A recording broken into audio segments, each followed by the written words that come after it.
My name is Lieutenant Amanda Jordan with the USAG Ansbach Directorate of Emergency Services. Today, I would like to share with you some helpful information on how to handle if you are involved in a traffic collision. First, please remain calm. Check your surroundings and all passengers for injuries. Check your surroundings. If it's safe to do so, remove your vehicle from the roadway. Then call the military police at 09-802-833855. Our staff can assist you in getting the proper authorities to your location. If the collision occurred off post, the German police officer will respond to your accident to complete the collision report for you.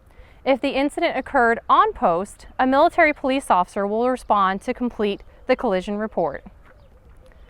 United States Army, Europe, and Africa regulations state you have 72 hours after a traffic collision to report the incident to your garrison's provost marshal's office.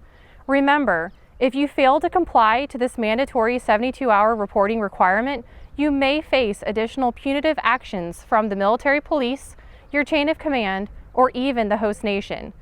It's simply not necessary to place yourself in that situation, so let's work together to avoid unnecessary issues and remain in compliance of both U.S. and host nation laws.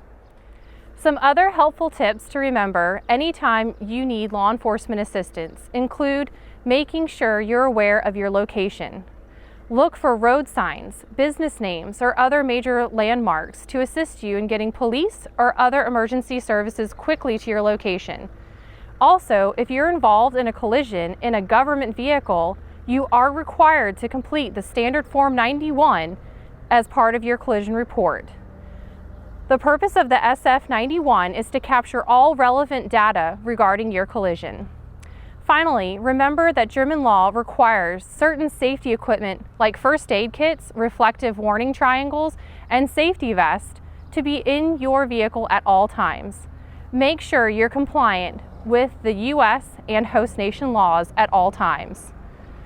All of us here at the DES hope that these helpful tips keep you and your family safe and help you if you're ever involved in a traffic collision.